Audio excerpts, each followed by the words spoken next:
I saw a sweatshirt the other day. It said, underestimate me. That'll be fun. I'd like to suggest that that's not a t-shirt that Jesus would ever wear.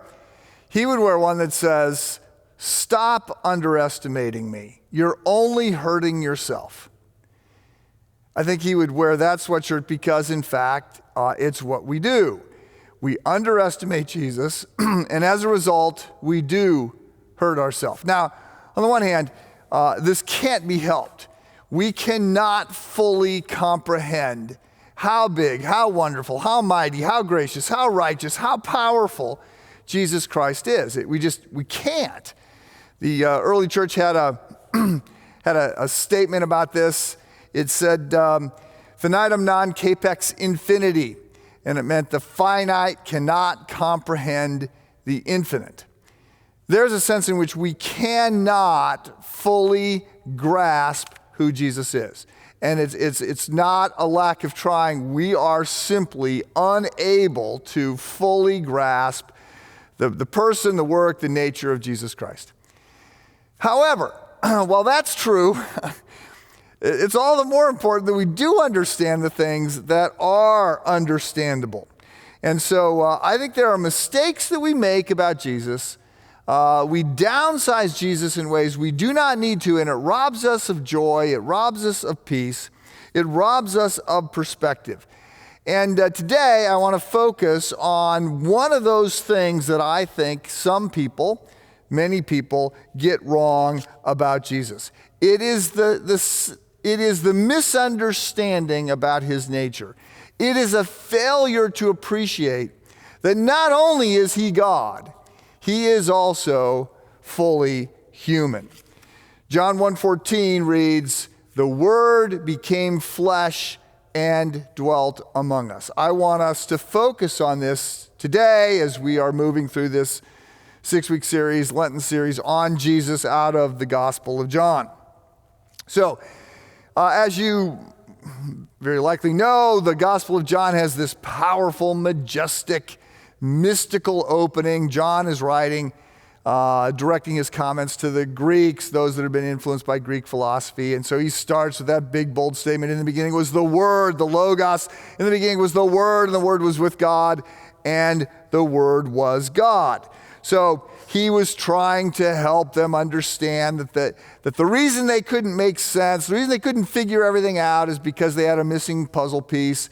And that missing piece of the puzzle was the Logos, that's their word, that Jesus was who they were needing to focus on, that Jesus was the greatest sage, not just wise, but he was also smart.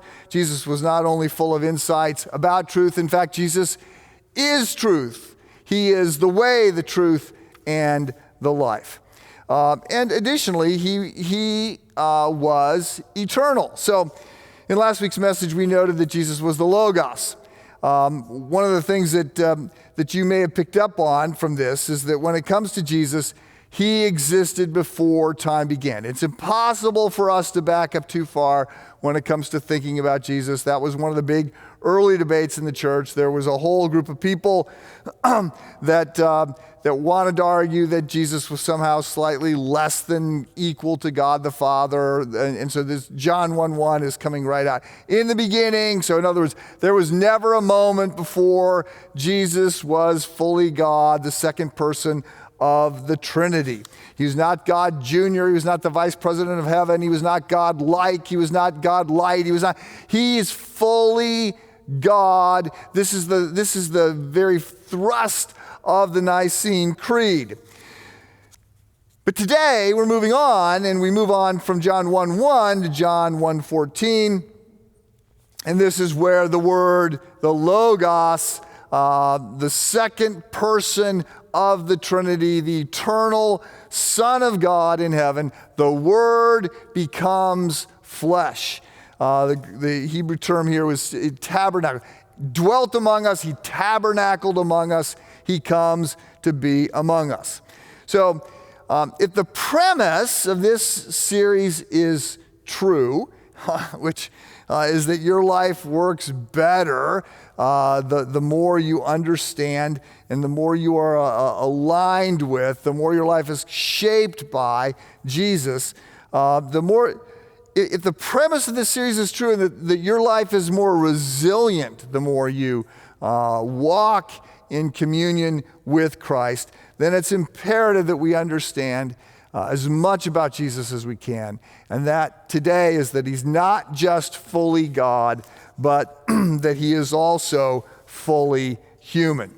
To cite Galatians chapter 4, in the fullness of time, God sent his son, born of a woman, born under the law, to redeem those under the law, that we might receive adoption to sonship. So, Merry Christmas in March. We're focused on the Incarnation, right? The birth of Jesus. This is Christmas stuff, and it's happening in March.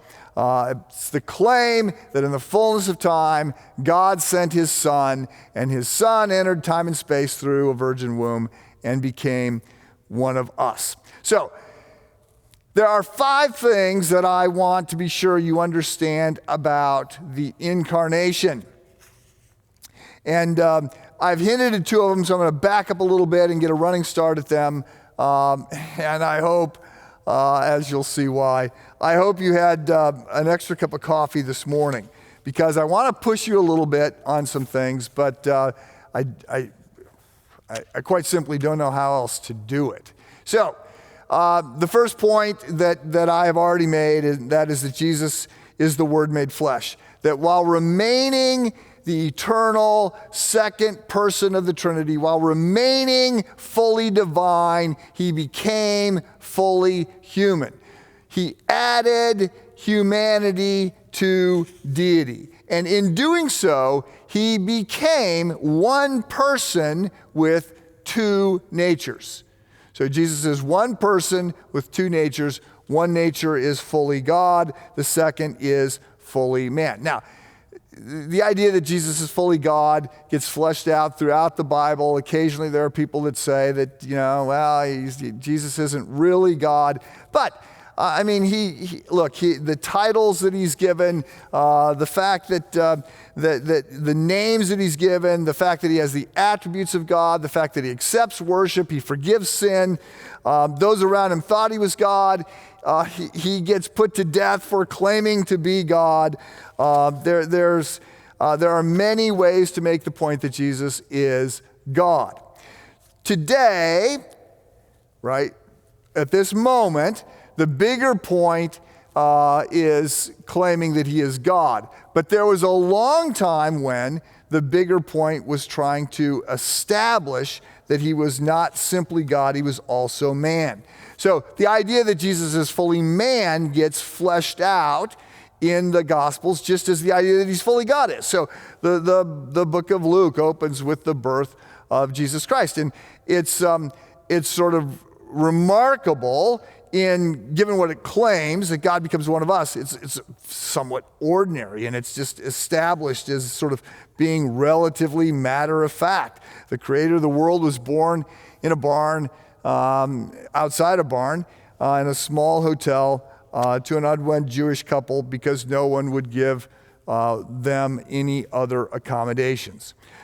In addition to talking about Christ's birth, the Bible has genealogies for Jesus that tie him back right through David to Abraham, and so they make it clear that he was flesh and blood. The Gospels are quite clear that Jesus gets hungry and he gets thirsty, and that he gets tired, and that if you whip him and you beat him and you nail him to a cross, that he will die just like a normal person. So, point number 1, Jesus is fully God. He is also fully man. He's not half God and half man. He's not God who looks like a man. He's not a man who acts like God. He's not a God who stops being a God in order to become a man and then shifts back to being a God later on. He is fully God and fully man. Point number 2, this is a mystery. Again, not a whodunit mystery, not an Agatha Christie mystery.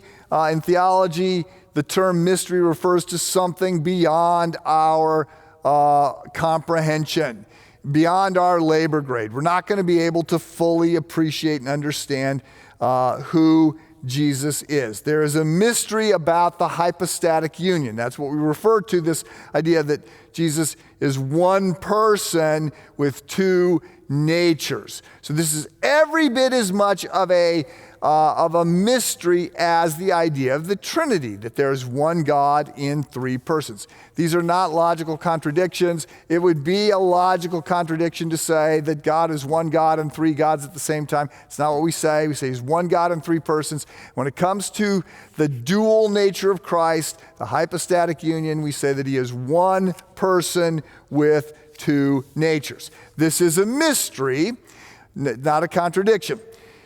Point number 3, there are lots of ways to misunderstand this point. And over the last 2,000 years, just about all of them have been made. Some say that this idea is not important, that the Gospels focus on Calvary. They don't focus on Bethlehem. They focus on Jesus' crucifixion, not on his birth. We don't need to be so concerned about his nature. I say, no, that is missing a point. We want to know as much about Jesus as possible. And so I just want to steer you away from the 8 mistakes that you can make when it comes to Jesus. I'm trying to take 1,000 years of church history and condense them down into 5 minutes. So perhaps I'm water skiing over the top of some really deep and heady ideas, but just to keep it simple, let me say, these are the 8 things you don't want to say about Jesus. Number 1, you don't want to disbelieve his claim. So the first people to get Jesus wrong are those who killed him. Right, those who nailed him to the cross for claiming to be God. When he made this claim, the religious leaders said that's blasphemy, that's a capital offense, and they arranged, working with Pilate and the Romans, to have him put to death. So the first way you can get Jesus wrong is to not believe that he is fully God. Second way you can get Jesus wrong is the opposite, and that is to not understand that he is fully human. So this is called docetism, and the Greek word here just means sort of phantom-like. It looks like, so the idea here is that Jesus looked like he was human, but he wasn't fully human. And the first docetists were called the Gnostics. There's a lot of Greek influence here, and John will write against the Gnostics. So in his first letter, he is going after the Gnostics. And he starts that letter. He says, I'm writing to you to tell you that you need to believe that Jesus Christ is the one. And I saw him and I touched him and he's real and he's a person. And if you don't believe that, you are not a Christ follower. The third way to get Jesus wrong is to say that he didn't start as God, he was adopted into godhood at the time. Most who subscribe to this say that this happened at his baptism. So Paul of Samosata is the 3rd century guy who advocated this theory. The fourth way to get it wrong is modalism. And modalism, also called Sabellianism, you don't want your name in church history on the wrong side of the ledger. So also got it wrong. This is sort of the anti-Trinitarian view. This is the idea that God only exists in one person at a time. So God is God the Father, and then he becomes God the Son, and then he stops being God the Son in order to become God the Spirit. But you don't have one God in 3 persons. You have one God rotating through 3 different personhoods. The fifth way to get this wrong was a big way. This is Arianism. This is the 4th century, 5th century guy, Arius, who argued that Jesus was God-like. He was far above anyone else, but he wasn't quite equal to God the Father. This is what blew up the church early on. This is what Constantine sort of convened the church together for the first council in Nicaea. He had not yet built Constantinople, now modern-day Istanbul. He had not yet made that his capital. So they met at his summer home in Nicaea, and they pounded out this Nicene Creed to shut this down. Dan Brown says it was a close vote. It was not a close vote. It was like 398-2. As soon as people understood what Arius was actually claiming, they ripped their clothes. They said, absolutely not. This is heresy. He was very persuasive, Arius was, and he was very hard to understand. But when it became clear what he was saying, this is Jehovah's Witnesses today, that was pushed down. The sixth view that is not the case is called Monophytism. And this is the idea that Jesus had a human body, but he did not have a human mind. That somehow he was God in a bod. But he was not one person with two natures. He was one person with a hybrid nature. By the way, this is also called Apollinarianism and Eutychism, and all of these names will be on the quiz a little bit later. The penultimate way, the next to last way that you can get Jesus wrong is called Nestorianism. This comes out in the 5th century, and it's the idea that he's fully God and fully man, but not one person. So on Christmas morning, way to ruin Christmas, this guy preaches a message, and he says that Mary cannot be referred to as the Theotokos, the mother of God. She can be referred to as the mother of Christ, but not the mother of God. This causes a little disruption at the Christmas dinner. So that's the idea that Jesus is fully God and fully man, but he's not one person. And then the last way that I'll mention is the kenosis heresy. And so in Philippians chapter 2, we have this idea. Well, we don't have this idea. In Philippians chapter 2, we have Paul citing this hymn that Jesus Christ, who although existed in the form of God, did not regard equality with God a thing to be held on to. He emptied himself. The Greek word here is kenosis. So he emptied himself. And as we talk about what he emptied himself of, some say, well, he emptied himself of his glory, or he emptied himself of, he put some things in a blind trust, whatever. Some people say he emptied himself of his divinity. And so the church has been really clear that that's not what happened. So, again, that's a lot. It took hundreds of years to sort of see all these mistakes made, but there's a lot of language that sort of prevents us from making those mistakes. So, point number 4. So point number 1, Jesus is fully God and fully man. Point number 2, this is a mystery. Point number 3, there's lots of ways to get it wrong. Point number 4, the incarnation was a humiliation.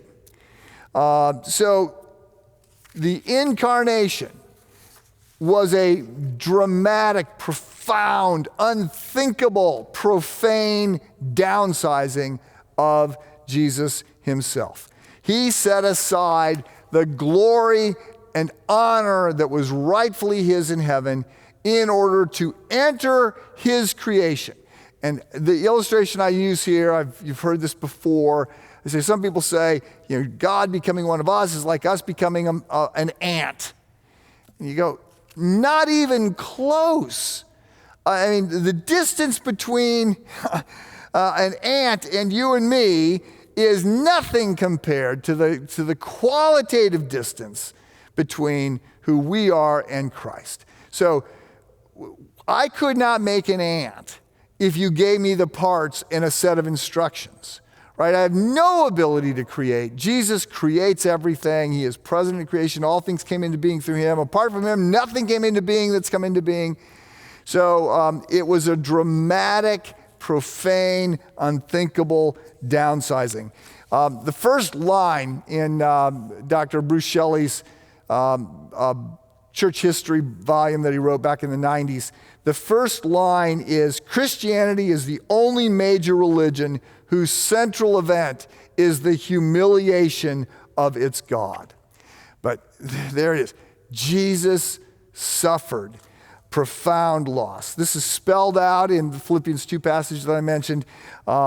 In obedience to the call of his Father, he downsizes and just keeps going down and down and down and down. I have found it profitable to meditate on a passage that was given by Charles Spurgeon in which he reflects on the humiliation of Christ. And I'm reading a book right now also by Kumacher on the suffering of Jesus. And I think I went back to this Spurgeon quote this week to just read it again and remind myself. And it talks about, it's a long section, I'm going to read one quote out about the fact that Jesus gets humiliated by being spit on. But it really is, it's the whole thing. Nobody starts higher than Jesus. Nobody goes lower than Jesus. He's God. He goes to his death on a cross for the sins of the world. He's made sin. The Father makes him who knew no sin to become sin on our behalf. And a big part of that comes through the incarnation of Christ. So I want to read you this effort by Spurgeon to capture a little bit of what Jesus goes through in the incarnation.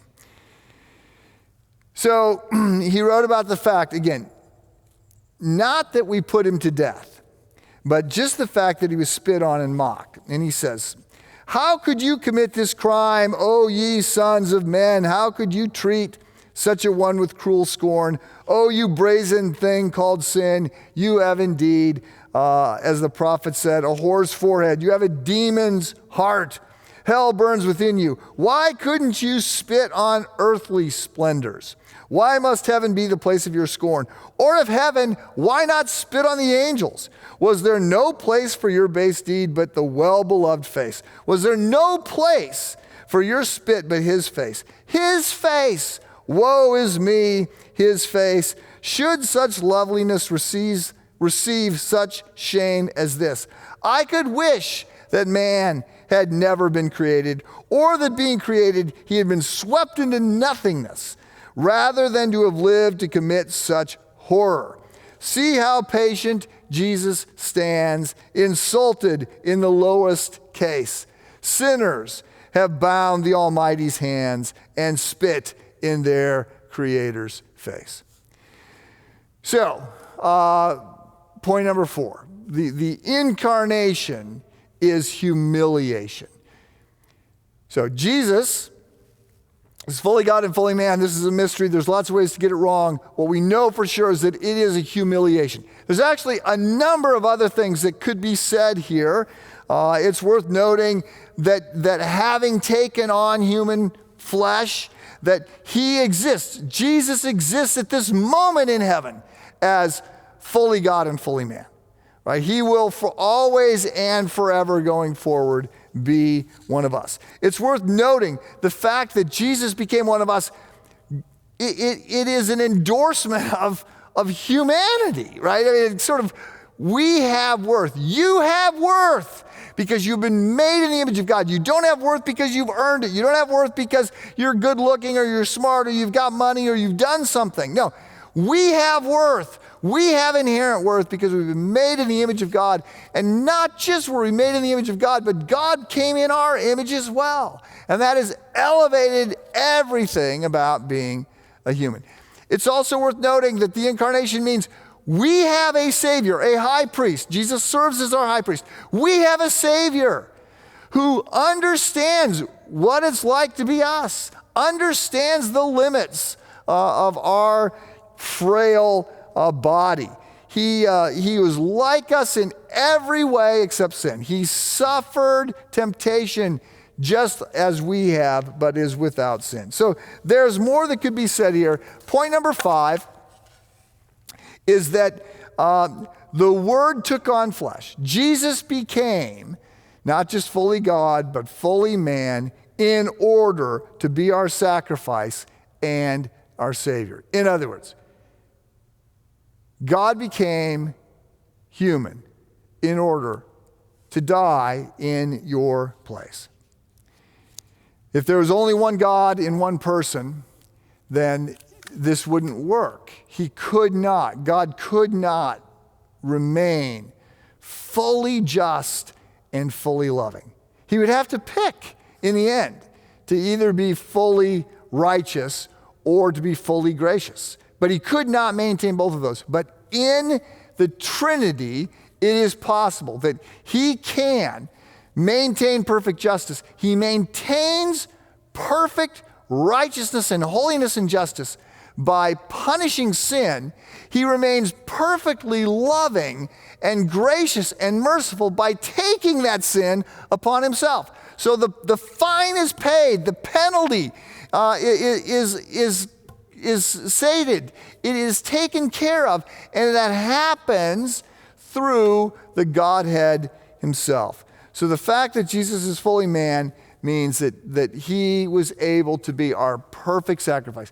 He's perfectly our sacrifice because he's human, so he can stand in our place, and he's perfectly capable of doing this because he's God, so his death is of infinite value. He doesn't have to just die for my sins. He can die for your sins at the same time.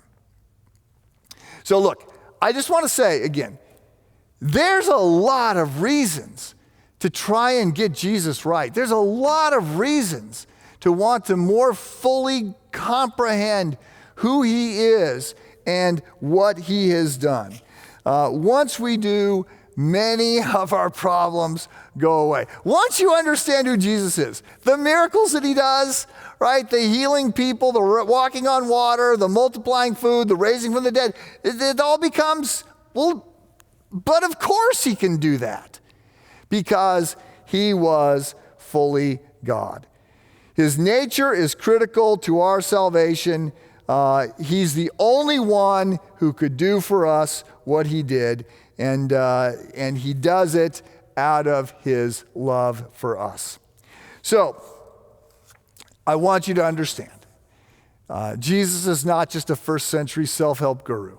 Jesus is not simply a great teacher. Jesus is not simply a really smart and wise teacher. He's not simply a great example. Jesus is fully God and fully man. And this claim was affirmed in the Chalcedonian definition. So the first big gathering of the church, so we looked not too long ago at Acts 15. So you've got within the book of Acts, still within the confines of the early church growing out, you have the Jerusalem Council in Acts chapter 15 where they met together to sort of work out this challenge between Paul and Peter, but others, that how is the gospel going to go to the Gentiles? But then we go beyond that. There's the next big confab, and that happens under Constantine in Nicaea, and that's where they write out this statement, this creed, to affirm that Jesus is fully God.